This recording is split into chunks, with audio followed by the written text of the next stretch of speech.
secretive dictatorship will seek to show its softer side in Pyeongchang, but the cheerleaders will be told no mingling. North Korean cheerleaders show their support for the national football team during a match in Wuhan, China, in 2015.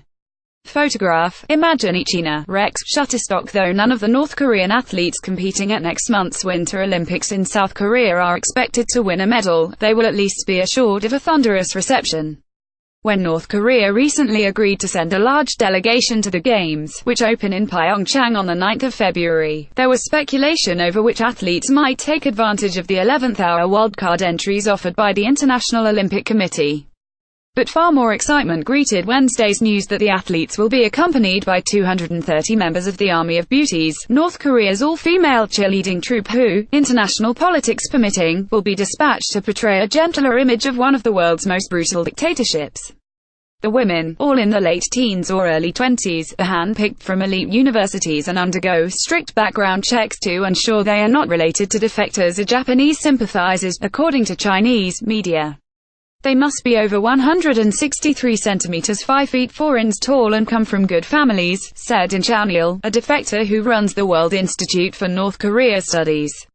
Those who play an instrument are from a band and others are mostly students at the prestigious Kim Il-sung University, he told AFP. As the daughters of well-connected families in the North Korean capital, Pyongyang, they are highly unlikely to defect, according to Jiro Ishimaru, a Japanese documentary maker who runs a network of secret, citizen journalists in the North.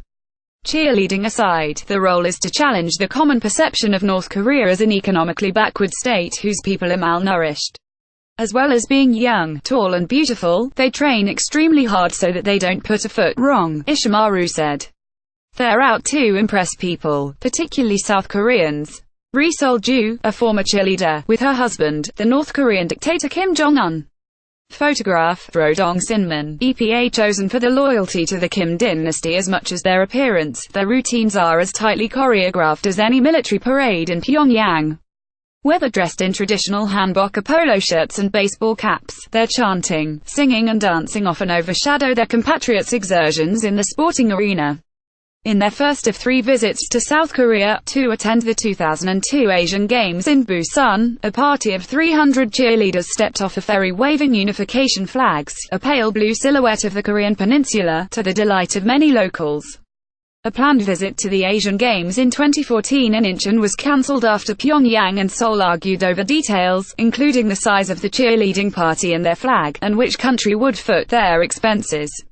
Its most famous alumni is Ri Sol-ju, better known these days as the wife of the North Korean leader, Kim Jong-un, who was 16 when she was part of the group that attended the 2005 Asian Athletic Championships, also in Incheon.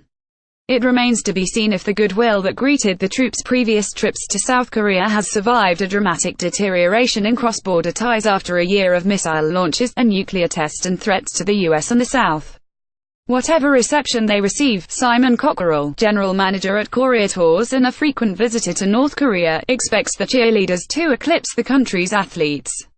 The world's media will focus on them, as they have done before, simply because North Korea is a source of mystery, fear, and exoticism, and because the women are pretty, he said. And because getting substantive interviews from North Korean athletes is notoriously difficult. With less than a month before the Games open, officials from both countries face a race against time to decide how the North Korean delegation will travel across the border, where they will stay and who will pay their expenses. Some reports said they would be accommodated on a cruise ship moored in Sokcho, about an hour's drive from Pyeongchang. While the Games organizers anticipate a late surge in ticket sales, sports fans from other countries expecting to swap stories and mementos with the North Korean cheerleaders will be disappointed. None of the women will want to risk the fate that awaited 21 of their predecessors who were reportedly sent to a labor camp for talking about what they had seen during their 2005 visit to South Korea. Ishimaru said the group would be practically impregnable for as long as they were in enemy territory. They won't be given the freedom to do things we take for granted, like go out for a stroll, he said. They will leave their accommodation together and return together at the end of each day. There certainly won't be any mingling.